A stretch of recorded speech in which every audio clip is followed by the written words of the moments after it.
Network Entertainment.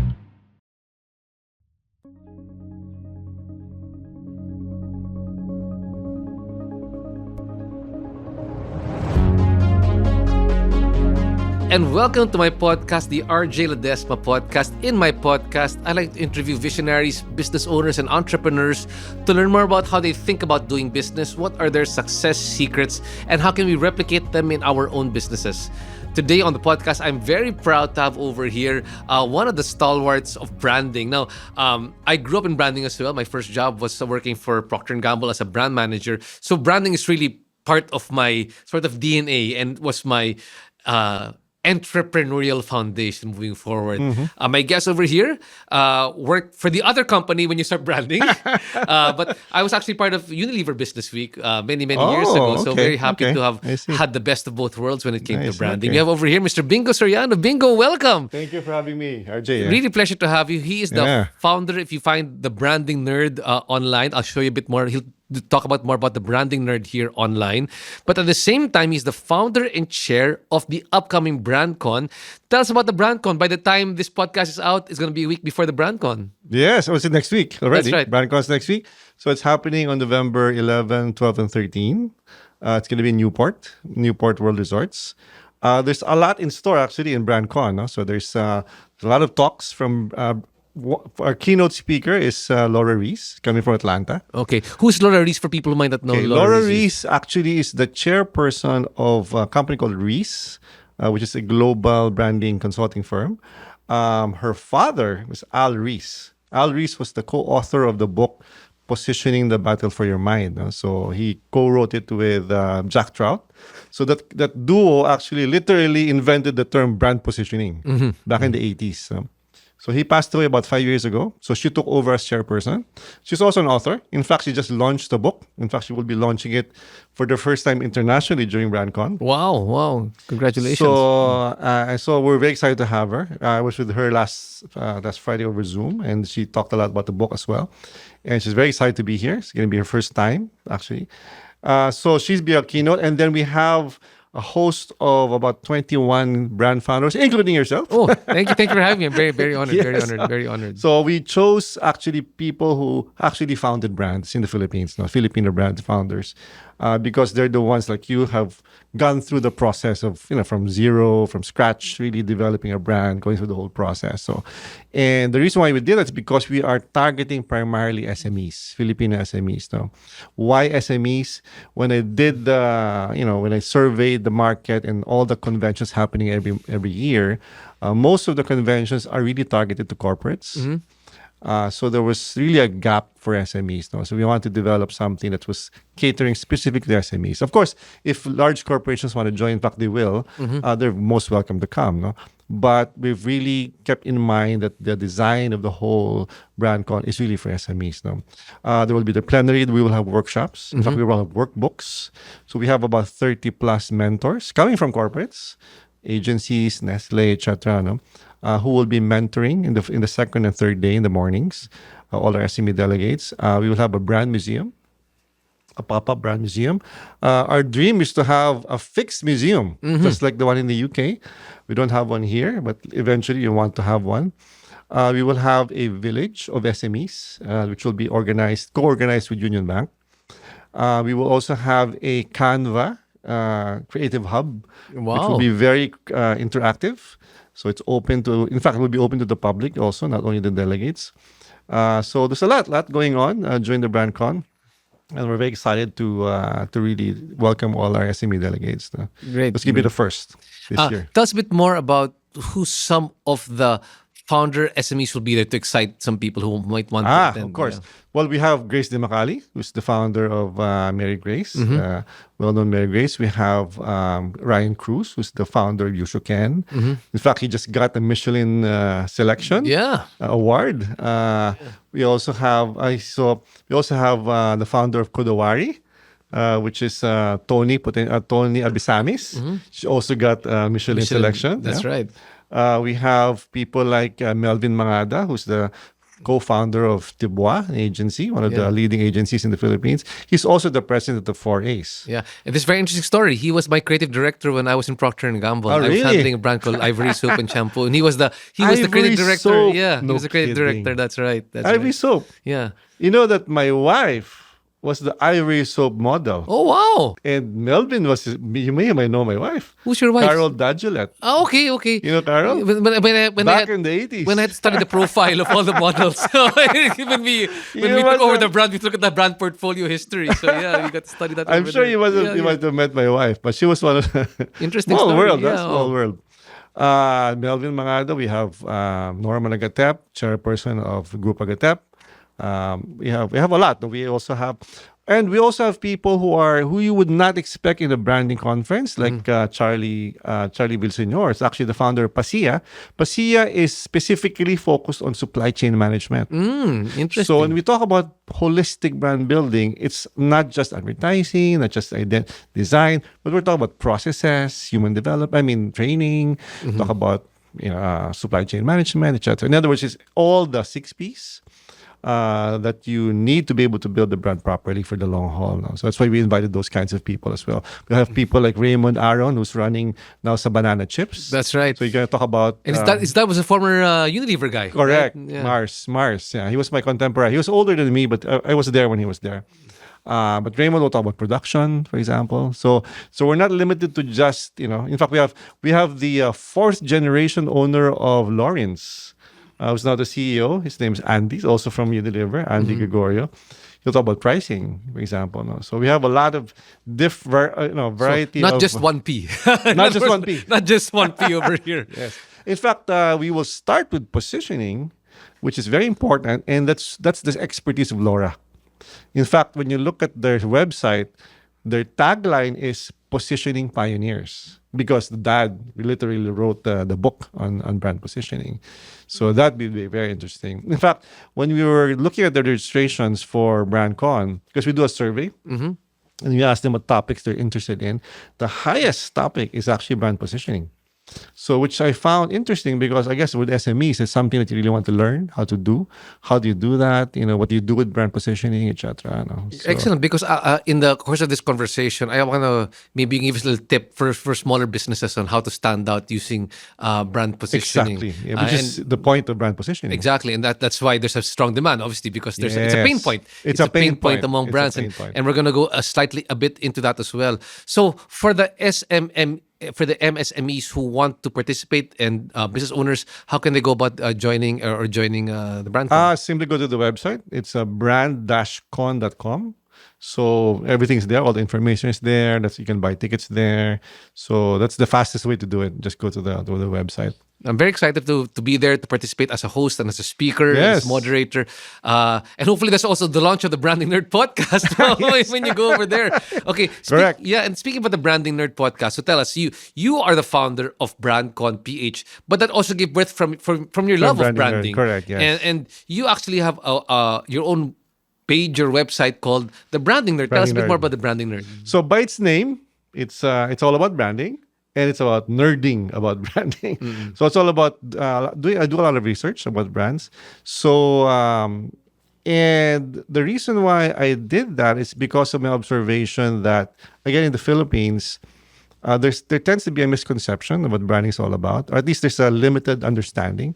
So I wanted to present something more holistic and deeper on the right, and that's how I discovered Laura, actually, because I realized that she's the one now bearing the flag of the dad, and that's why I invited her. No, but it's the Branding Nerd is all about going deep into local brands, international brands, small brands, large brands, etc. No, and really looking at all the aspects of the brand, from positioning to identity to the 6 P's, so that you get a holistic view of these brands. No.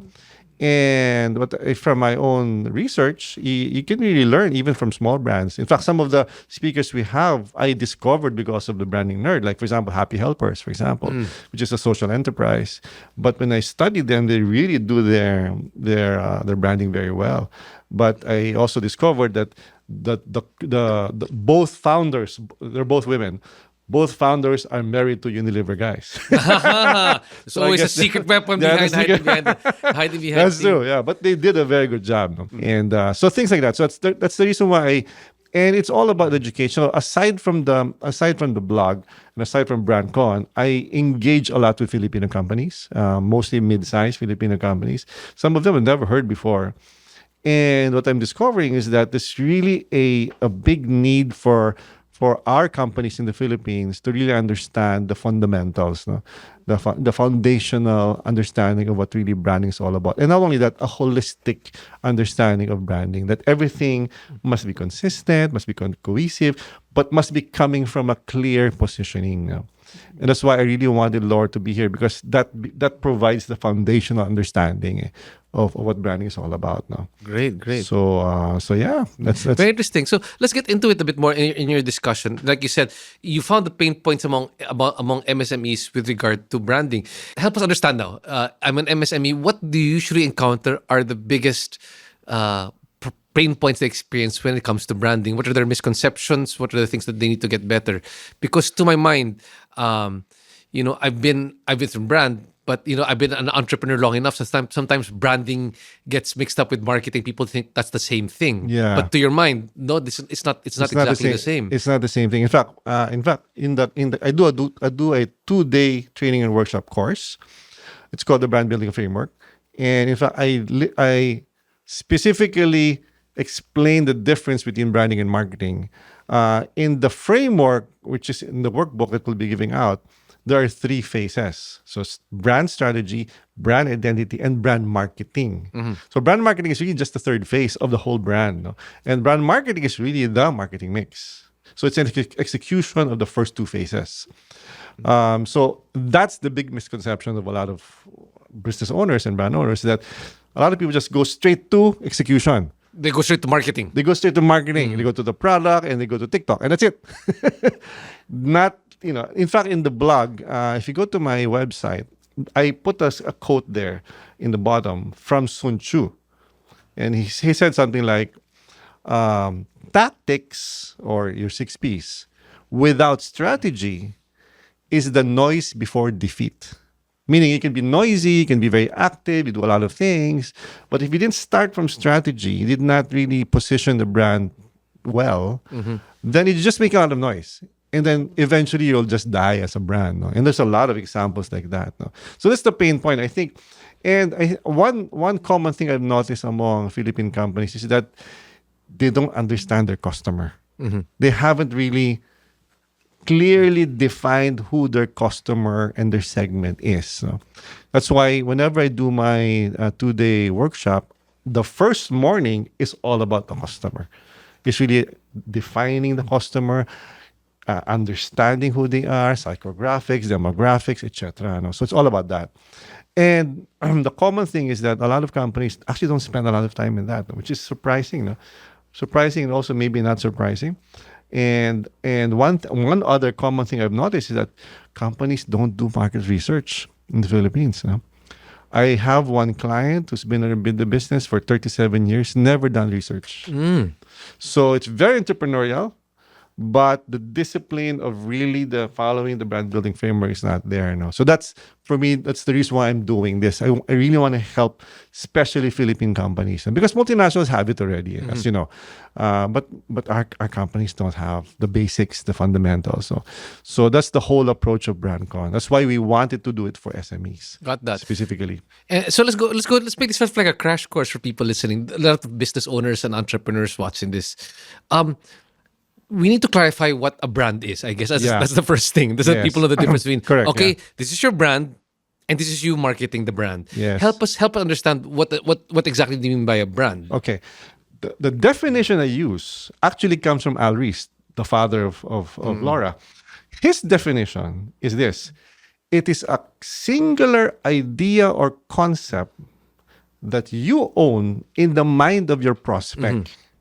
In the mind of your prospect. In other words, so it's not what's in your mind, it's what's in the mind of your market. So I'll give an idea. I'll give an example now. So when I tell you a concept, for example, let's say everyone must fly. Who comes into mind? everyone must fly. Cebu Cebu Pacific. Pacific, exactly. I didn't tell you the brand. I gave you their slogan, which is essentially a concept. A slogan, and I always talk about this, a slogan is a creative expression of the positioning of a brand. So everyone must fly tells you it's for everybody. So it's mass market, it's affordable, it's friendly, it's safe, etc. No? But I just mentioned the concept, and yet you told me the brand. So in other words, the brand owns that concept, and nobody else. In the minds of consumers. In the minds of consumers. To be able to own that concept in the mind is very difficult to do. That to me is the aspiration, should be the aspiration of every single brand, to own a concept in the mind of their market. And nobody else will own that. You didn't mention anybody else. You only mentioned one brand. You were not even unsure. You were sure. So that is branding. Is actually owning that concept, because once you own that concept, it's very hard to take it away from the mind of the prospect already. So that's the essence of branding. Now, to be able to do that takes a lot of things. You follow the framework. You position yourself, you create your identity, you execute consistently across the 6 P's. If you do that over time, you will own the concept. Got that. So it's not a overnight thing. It's not like a one-off initiative. It takes discipline, it takes understanding your market, and then takes creating an identity and executing the 6 P's in a very consistent way. So we're talking about that's brand. That's what brand is owning a concept in the mind of your prospect. And only your prospect. It doesn't have to be everybody, just your prospect, because that's your market. You don't have to be everything to everybody. As long as you are attractive and clear on the mind of your prospect, you're going to win. You're going to be a market leader. Now, I'm going to go a bit more to branding, the next part after you figure that one out. But it goes back also to the idea of doing good market research and doing good customer research. But sometimes, small business owners, and I understand this, but they go, I mean, when I used to work for a bigger company, of course I've got money to do this research and all this different. But when you're a smaller company, you go, where will I get the money to do this all this research? I'm glad you brought it up. And that's always the pain point. Yes. They think it's expensive. Now, I had one client who's a insurance company. Okay, and insurance companies, they have what they call branches. These branches are independent businesses who actually sell the insurance for them. Okay. So I did the training for them. So I did this in Luzon, Visayas, Mindanao. So there's one case, I asked the branch, how many, they call them planners, the people who sell. How many planners do you have in your branch? He said, we have 500. Okay. Now, on average, how many prospective clients does one planner see in one day? And he said, average 2.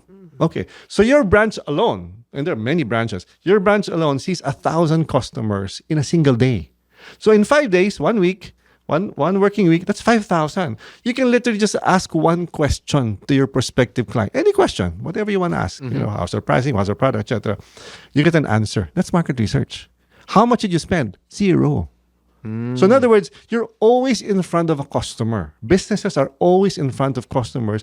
And you can because the purest definition of market research is simply finding out what the customer is looking for. And you're always in front of customers. You can always ask them. That's why in all my engagements with these mid-sized Filipino companies, we've done market research and it didn't cost them so much. In fact, we've done FGDs. There was one company, we did 12 FGDs. You know how much one FGD is now? It could cost you hundreds of thousands. We did 12 FGDs, Luzon, Visayas, Mindanao. It cost us 100,000. That's right. I realize sometimes when we talk, we need to clarify what does FGD mean for focus group discussion. And what exactly is a focus group discussion for people who might not be too familiar with the marketing It's basically having your target customers.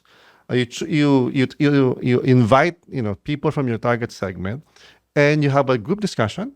And somebody facilitates, and you go through a set of questions, certain objectives you're trying to achieve. So what you understand in terms of what factors they're looking for, what are their current brands that they're using, what are their likes and dislikes, what are their aspirations, etc. So in other words, it's the research professionals call this qualitative. versus quantitative. So it's not a survey. It's actually a qualitative discussion, finding out what really people are looking for in your particular segment. So you have to invite people who represent your segment. And you're saying that it can be done in a very affordable manner. Oh, Can I do it myself? I will run the Yes. FGD. I really don't want to speak to people, or Yes. you have to get somebody to speak for you. No. No. In fact, some of my clients, they said, "Oh, we can't afford the facilitator. Can we get somebody from inside to do the facilitating?" I said, "Fine.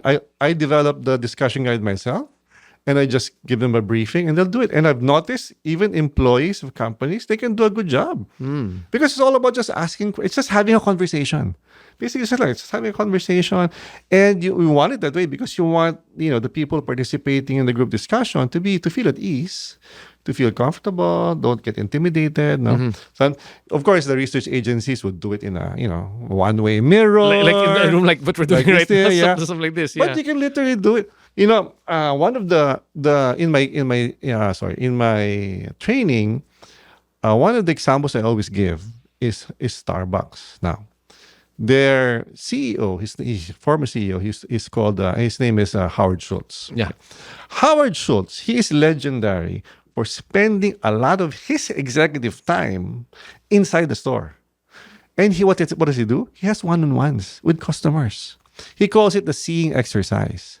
And he said that, and this is in an interview, he said, several of the global policies of Starbucks were based on those one-on-ones. Imagine. It's not even quantitative. It is because of a conversation. And he identified an insight from that conversation with a customer because it's coming from a customer. In fact, non-fat milk came from that kind of conversation. Imagine. And it was a global rollout because these are insights. Langhap Sarap of Jollibee came from an FGD. Really? Yeah, that insight came from an FGD that people, consumers of Jollibee, apparently they smell first before they eat the burger. That's where it came from, Langhap Sarap. So these are the insights that come out from qualitative research. That's why I always recommend qualitative research. Okay. Another interesting term that people might take for granted but need to better appreciate: insight. What exactly do you mean when you say insight? And if it's a marketing insight or a product insight, what does insight mean for a marketer? An insight is something. Well, the way I see it is, it's something that you don't normally. It's not on the surface, but when you start talking to a customer, when they say something, it reveals an idea, or it reveals a need, or it reveals a concept, for that matter, that would have not been too obvious. That's why I really like qualitative research. That's why whenever I engage with companies, I attend the FGDs myself because I would pick up a lot of insights myself. No, so insight is really something that you would observe, you would discover from what the customers are saying. No? Because sometimes when they say things, you begin to see what they really mean. So that's, I guess, what an insight is, no? That you get a deeper understanding of where their needs, their yearnings, their aspirations are coming from. No? And when you generate that insight, I know for us it's pretty obvious, but what can you do with that insight? How does it turn into business for you? I guess as an entrepreneur, how does the insight turn into business for you? Insight provides you indications of the factors that are important to the customers. And factors that are important to customers are important for positioning. Because positioning in its purest definition is simply what makes you different and what makes you relevant. You have to be both relevant and unique. Now, to be able to find out what makes you relevant and unique, of course, relevance is all about the customer. Uniqueness is all about your competitors. You just have to understand those two sets. You have to understand your customers, you have to understand your competitors to make you relevant and to make you unique. That's positioning, essentially. Hey, whether it's a struggle you can't seem to get through or a dream that seems too daunting for you, this is Mirza Season telling you that you can do this. Let's figure it out or find someone who can. I'm a confidence coach and host, an ex-editor, ex-model, ex-20-something, ex-30-something, exactly who you need to help you navigate through life's ins and outs. What are you waiting for? Let's go! You can do this. Going back to the example of Langhap Sarap, right? Yes. They picked it up because it was the insight that they smell first before they eat the burger. Yes. That insight was used as their slogan. Yeah. But how does that insight translate into business? I guess that's, I think, for especially for SMEs. So obviously, Langhap Sarap tells you that, well, sarap, first of all, is taste. No? So you know that taste is foremost in the factors that the fast food consumer is looking for. So if you know that, then it translates into a lot of things you do in terms of your product development, in terms of your messaging, in terms of the processes that deliver the taste inside the fast food. So in other words, you should aim for the great tasting food in every single encounter with the customer. To be able to do that consistently every day, every single minute of the day, takes a lot of effort, and a lot of consistency in terms of how you source the products, how do you cook the products, how do you maintain them in the shoot, etc. So that insight alone of Langhap Sarap, when you should aim for, when they smell it, it smells masarap. So how do you deliver that? So that has a lot of implications in terms of your operations, in terms of your training, in terms of your sourcing. So those are the impact from a business standpoint. But it all comes from that insight that we have to go for Langhap Sarap. Yeah. Got that. Now, we talked about qualitative, which is very important. That's where the insights are generated. But equally as important, I think, is also quantitative. Correct. You need to get numbers. Yeah. Help us understand now. Why doing quantitative research is important. It's the other side of the coin, I guess, Yes. of qualitative research. Yeah. And how can we do it with an MSME budget? Okay. Okay. Again, you can do quantitative by just talking to a lot of your existing customers, for that matter. Just to answer your first question, what's the relationship between qualitative and quantitative? What's the difference and why is it important? So as we discussed earlier, qualitative is more about having a discussion, getting insights, etc. Now, some clients would want to have that level of comfort. They say, how many people are saying that? No, that's where quantitative comes in, because quantitative is more survey. Okay, X% are saying this. No? But, I'll just give an anecdote. There's one client wherein we did purely qualitative. Okay, and we came up with a final positioning for the brand. No? And we presented it to the CEO. And in fact, we even presented a winning concept based on the positioning. And he said, I like it, but I want to have some comfort. Let's do quantitative. So he asked us to do, I think, 300 survey. You know what came out? It's the same. The result came out the same as the qualitative.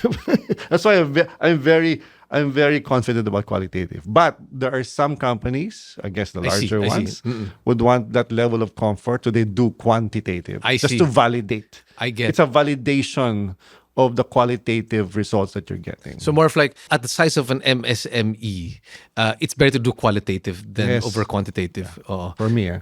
And then can I also get appreciation? I feel in mind, I'm thinking right now, I'm wearing my entrepreneur hat. Sometimes you've got to validate how big the market is for your product. Yeah. How do you go about it where you don't have to spend too much resources? How can you be resourceful and innovative to Because to a lot check of the market information size? are public. You can actually do desk research. The internet's a wonderful thing. There's a lot of information. The government can provide a lot of information. For example, BrandCon. BrandCon is targeted for SMEs. I know already that there are 1 million MSMEs in the Philippines. I didn't have to spend for that. It's public information. I know that the split of the 1 million, there's X number of micro, there's small, medium, etc. They have the definition set by DTI. In other words, what I'm saying is that there's a lot of public information that can already educate you in terms of your market. Then you can validate that later on with your own research. Yeah. But there's already available research information out there. So kumbaga, if you want to move stealthily or with agility without spending much money. Pwede na yung qualitative muna when you start off and then use the data that you can find online lang. I just see this one because syempre my bias before was, when you come from, sometimes you got to unlearn what you learn from big companies, right? Yeah, correct. In fact, that's the reason why I asked one of our first speaker after Laura is a market research expert, Isa Baron. No? She's founded her own company called Good Thinking.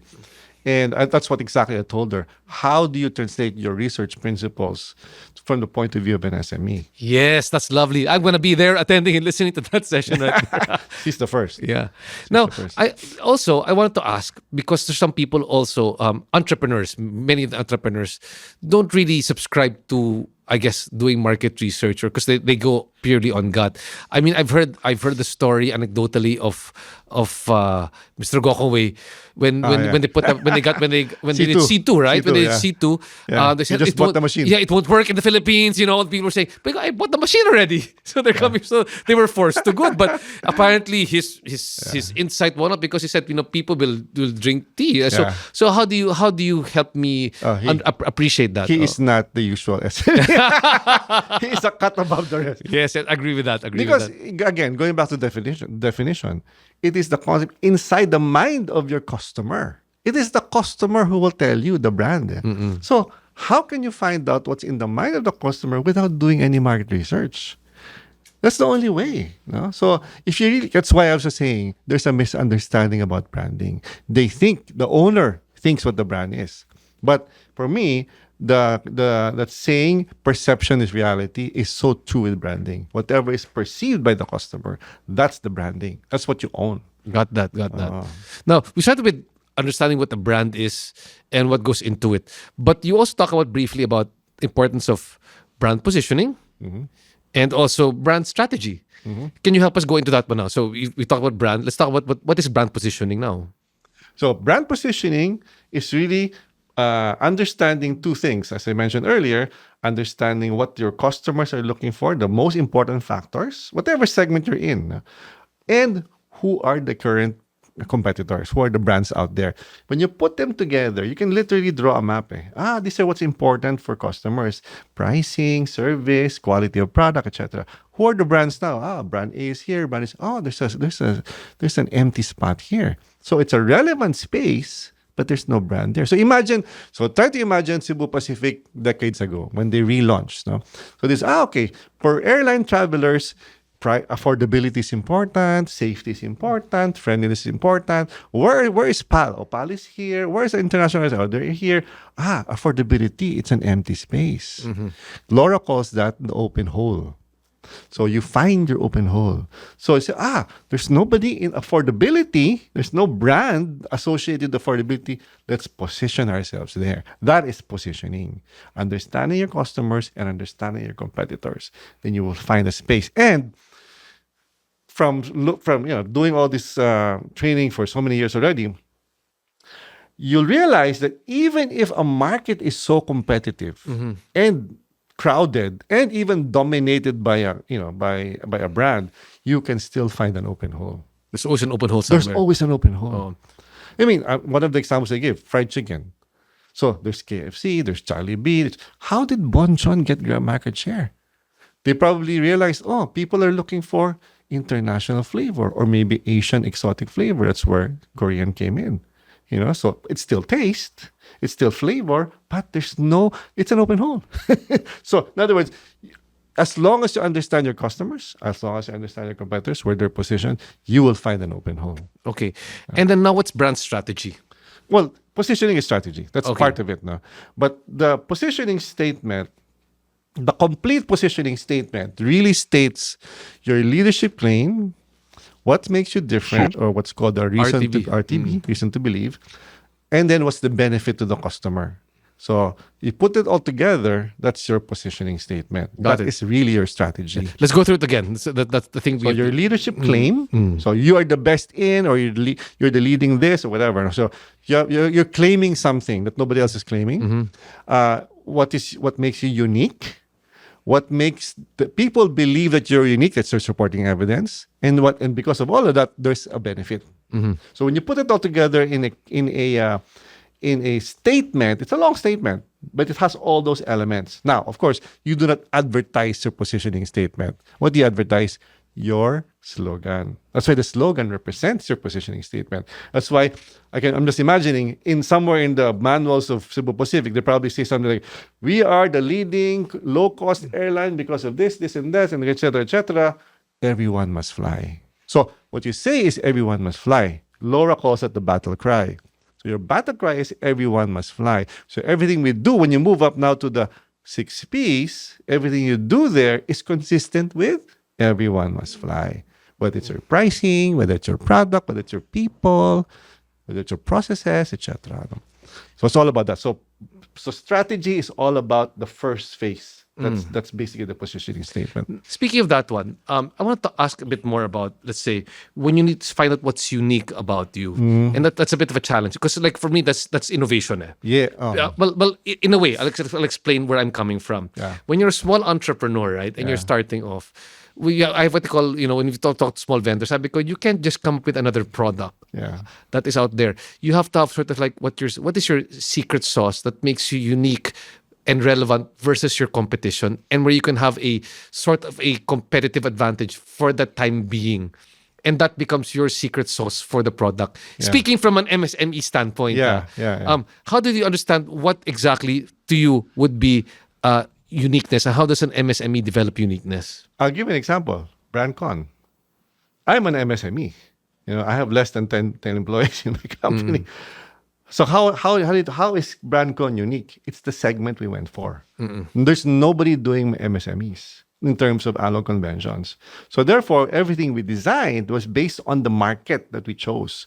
So sometimes it's all about which market do you choose that makes you unique. Because you can have the same offering, but you're now customizing that offering specifically to a certain segment. So, like for example, the part of BrandCon is plenary talks. Everybody's doing plenary talks. But, this now is designed specifically for SME. So you customize the talks, the workshops, etc., specifically for your market. So that makes you different. So that's why one of the things is really looking for the unique segment also in the market. Now, if you're going for the same market, the way you make yourself unique is that, again, understand first what that market is looking for, and what are the competitors doing? If they're not catering to a specific need, then you can latch onto that. That makes you unique. Because if there's nobody there, you're automatically unique. If nobody's positioned in that way. That's right. It's like Cebu Pacific. They became unique because nobody was catering to the affordability market. But airlines and airline, but what made them unique? Because we went for everyone must fly. Got that. And any MSME can do that. That's right. But they need to understand the market. That's why I cannot understand people, MSME saying, no, I don't want to spend on market research. But that's the only way you can find out how you can be unique, because it starts from the factors. Yeah. And when you're unique, that's not only where the competitive advantage belongs to your uniqueness, but that's where the business will come from. Exactly. Because you're identifying a market. You're actually identifying a market that's not a relevant need. That's right. You have to look for a relevant need, because you can come up with something unique, but you're not relevant. That's for me, that's silly. Like, for example, okay, I'm going to come up with a 1 meter barretta. You're unique, but it's not relevant. Length is not relevant to the barretta market, for example. So you have to be relevant. So it has to be both relevant and unique. That's positioning, essentially. Relevance and uniqueness. Yeah. And then, very important as well, your leadership claim or your reason to believe. Yes. Can you help people understand what a reason to believe is? Because I remember from my marketing training, sort of like saying that it's your ingredient that you use, the people who believe in you, that I know what is reason to believe for MSMEs. For example, BrandCon. I go back to BrandCon. Why would people believe that this is for SMEs? Okay. Number one, all my speakers are SMEs. All of them are founders of small Filipino brands. So that's one. Secondly, even the mentors, all the mentors have been trained and briefed to focus specifically on SMEs. The workbook that we produced is designed specifically for SMEs for them to understand the fundamentals and the basics. So in other words, all of the brand museum, it's meant to inspire MSMEs. So in other words, everything you do must be pointing towards that uniqueness that you are. That's why the positioning statement is what will make your market believe that your uniqueness is true. So those are the things you have to work on, and that's actually where you innovate. You innovate in things that will make them believe that you're. Okay, great. So we kind of connect what I was talking kanina, just that if I expand it a bit more, Yeah. this is where the innovation comes Correct. in. The Yes. reason to believe. Oh, yeah. Is where you kind of innovate over there. That's why you can be creative. Diba? Can I use it for my next talk? This is sure. excellent. I love it. I love it. I mean, it's a relearning for me as well, and I'll put This things is what we're going together. to talk about in BrandCon. Oh, and then one of the interesting things which I often find, and because we're both trained in brand, is brand equity, or how you stand for in the mind of the consumer. Meaning that let's say we have the benefit, but whatever you stand for, that benefit must be important to the consumer. Kasi Correct. Yeah. it doesn't It's matter. relevance. Yeah, it's relevant. It doesn't matter if you're I say unique. I'm a 1 meter Beretta. Yeah. But if it's not relevant to It's people, not relevant, it's not relevant. But like for example, when you say superior skin germ protection, it's relevant to the consumer. Yes. And But there has it's to be something that is very- believable. It's believable and that's what Safeguard was. Correct. And if I recall from when they were starting off Safeguard, it was the idea that before they identified superior skin germ protection, but it was not the number one attribute that people were looking for in terms of what people wanted in soap. So Yeah, they took time to build the reason to believe, Correct. up to the point that it's Safeguard because it's believed by PAM, by the Philippine Association of Correct. Medical Technologists. Yes. It's, all these different things to keep on building the reputation Right. until it was the number one brand equity Right. for looking for a soap. Exactly. Is that correct? Yeah, Is that the correct understanding? In fact, I handled Pepsodent before, and that's why we spent a lot of effort really courting the Philippine Dental Association, because the positioning of Pepsodent was therapeutic vis-a-vis close-up, which is more fresh breath, etc., closeness. But this is therapeutic. So therefore, we had to get the reason to believe of the customers. That's why we had to get the endorsement of an authoritative organization well known to the Philippines. I go back to BrandCon. When I started BrandCon, when I was speaking to sponsors, who would listen to Branding Nerd? But the first organization I went to was DTI. And I asked the secretary to endorse this, and she endorsed it. So when they saw, DTI is there, okay, they have a reason to believe. Yes. This is legitimate, yeah. So, Get the claim. So no, I'm glad we went through the branding exercise, because it now gives us a reason to go into marketing. So no, people, Yeah. clear. So branding now is clear to people. Yes. Branding is clear. I hope so. It's clear now. But now we talk about marketing, and we talk about the 6 P's of marketing. Yes. But some people right now who've taken some basic business classes are going, there are 6 P's already right now for marketing. Right? So help us understand what are the 6 P's of marketing? So of course you have your product or your service. You have your pricing. So third is place. Place also talks about distribution, selling, etc. No?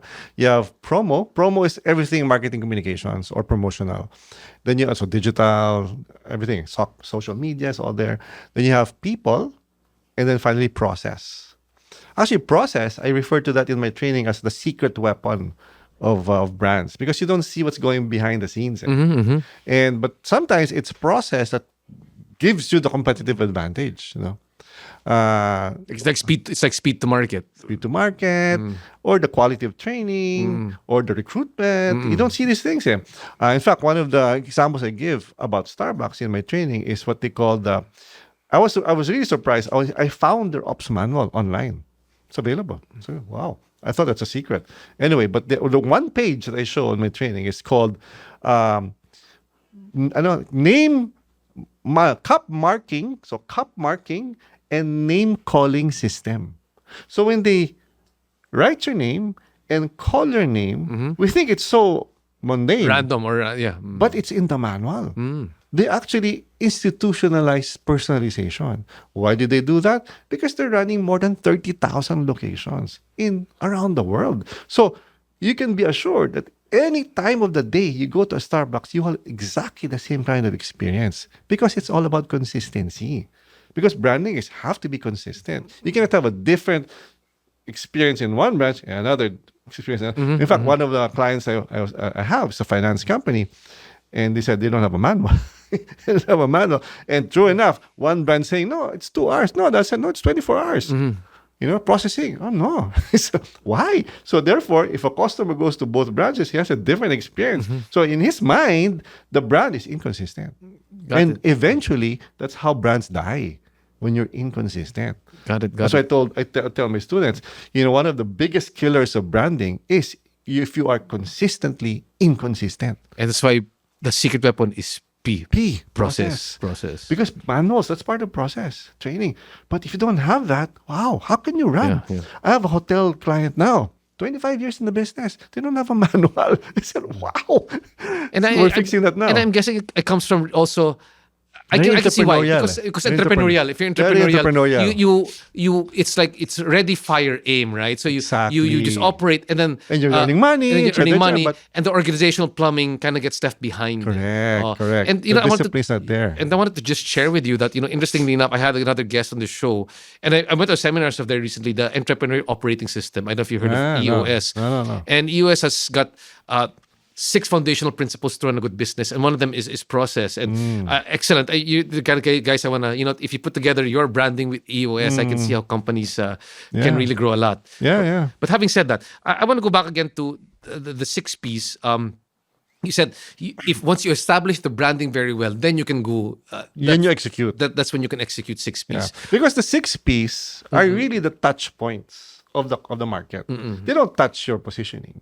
They don't touch your logo, but they touch the product. They spend for the money, etc. They touch the people. They encounter the people. So those are really your touch points. Now, the difference of the 6 P's versus your positioning, your positioning doesn't change. But your 6 P's can change. Can always change. Yes. Promotions, advertising can change every month, for that matter. Even pricing can change very quickly. In fact, in the hotel business, they have what they call the dynamic pricing, which changes throughout the day. So that's where it can change, and that's also where you can innovate.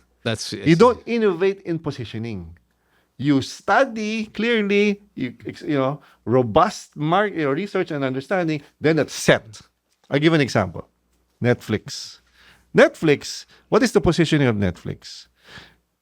Way back when they started. No, what is it? I'm curious. Yeah. So the positioning is basically on-demand entertainment, right? Anytime, anywhere. Now, I did a blog on this. When you search an image of the founder of Netflix, you'll see the founder in a bed of CDs in a post office, because that's how they started. Yeah, I remember. Oh. They mail the CDs on demand. Okay. But now it's no longer like it's streaming. So the positioning has not changed, but the service has changed. Yes. The delivery of that on-demand entertainment has changed. I mean, kudos to the founder. He saw streaming as the future. That's why he pivoted. But not many founders are able to do that. But he was smart. He was able to pivot to a new technology without changing his positioning. But then you're also but the one thing that you change in the positioning, or rather augment in the positioning, is the reason to believe. Oh, that's execution already. Execution. That's execution. That's right. Yeah. Oh. You can augment. Correct. You can augment that. You can strengthen your reason to believe as you go along. Yeah. But it doesn't change the overall. It doesn't change your positioning. It just makes you. It doesn't change your positioning. It just affirms it. It affirms. It just it. affirms Correct. the That's position the that you correct have. term. That's the correct term. Now, 6 P's. Like I said, many entrepreneurs out there, they're not business trained. They might not be business trained, or they might have slight business training when they were in college, right? Yeah. Give me how an MSME can do the 6 P's, and how should he go about developing his marketing plan with the 6 P's? Well, so let's assume that the positioning is set. So he understands already. He's done his, qualitative research. He's understood his customers. He's done a little bit of competitive analysis. So now, when you start developing the 6 P's, obviously you start with the product. It's always where you start now, the product or the service for that matter. No? So, and it's from there. What they need to always be careful about is that when they execute the other piece, they have to be consistent. They cannot have a very different, execution of any of the pieces. They all have to be cohesive. They have to be building upon each other and helping each other. Otherwise, for example, let's say Starbucks, everything is okay, but when you get to the, nice product, good pricing, nice place, but the barista is so masungit. wala na. Everything falls apart, diba? So any person, any MSME or any founder or any owner, they have to think in terms of all the 6 P's, but consistently, in a very consistent way. But it always starts with the product or service, and then go from there. Got that. Now, I want to move into more recent trends I've seen in terms of especially e-commerce. Diba? And I think this became prevalent during the pandemic up to now, where basically... So live selling, but the guy who makes the product is also the quote-unquote what you call the brand ambassador, because he's just pushing products over there, or he created a brand and he creates that over there. So like the creators, for example, he's a creator, they come up with a product, and then they do that, and that happened a lot. And some have gone to great success being their own brand ambassador, and some have not had great success. Yes, in fact, a lot. So can you tell me a bit more about, especially for the smaller brands? I mean, I guess that's also the route, right? I mean, that's the first route to entrepreneurship, right there, right? Yes. What would you caution them, or what do you see have been successful and not successful in doing this? Well, first of all, when you do that, that's not brand building. That's selling, essentially. You found a product, you're selling it. That's not brand building. In fact, the example I always give, and I wrote about this in the blog, is Mr. Beast. Yeah, Mr. Beast. I spoke about that in Morris. I remember. If you remember the Morris, no? Mr. Beast is the biggest influencer that you can get, or creator. He was the #1 in YouTube, etc. I don't know if he's still #1 now, but he's big. And then he launched his own product, chocolates, etc. And as I shared during Morris, that thing flopped the first time. Why? Because he went for a positioning of health with his chocolates, but the taste wasn't so good. So the sales were really bad, despite the fact that he's the biggest influencer in the world. So what's the lesson there? He did not follow. He didn't follow the framework, because the most important thing for chocolate consumers is taste, not health. But the good thing about him is because he has a lot of followers, the feedback was immediate. So he found out right. So yun yung kanyang qualitative and quantitative research right there for his new positioning. So he relaunched within a year, and he went for taste. Then he became successful. That's Feastables now, right? Feastables. Imagine. So it's not in the power of your celebrity. You still have to go through the foundation. What are the customers looking for? Et cetera, et cetera. Wow, fantastic. It's been a really great discussion, Bingo. We could go for hours. We could go for literally for hours yes. now. Let's go back now to BrandCon and tell us what are the key takeaways or the key benefits that they can expect when they attend the BrandCon. I think the biggest benefit is really understanding the framework, because a lot of SMEs, they've never seen this framework. In fact, we're going to give them the workbook. The workbook itself has the framework itself. So for me, that is one big takeaway. Now, the other takeaway is, how do you implement the framework? That's when you get it from the speakers and from the mentors, because they are briefed specifically to talk about parts of the framework, right? So now they begin to say, that's what you mean by product. That's what you mean by promo. That's what you mean by process, etc., etc. So hopefully they understand the framework.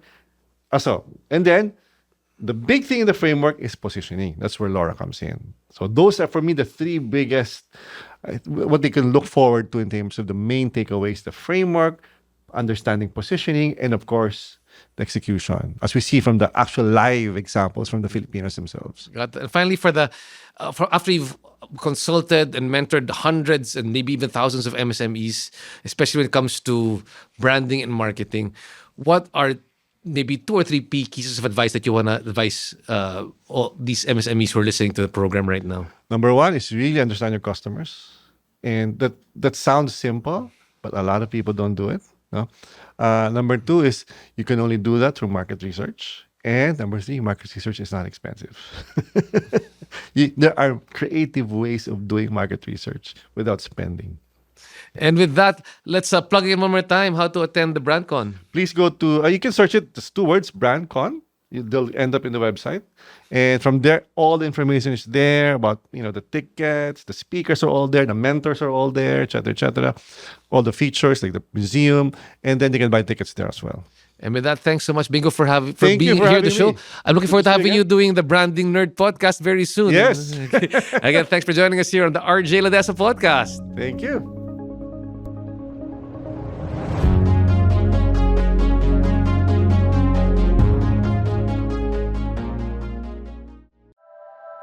The opinions of podcast creators, hosts, and guests are not necessarily reflective of the official stance of the Pod Network Entertainment, its hosts, or other network programs. The content created by the people behind the podcast is personal and not meant to harm any religion, ethnicity, group, organization, company, or individual.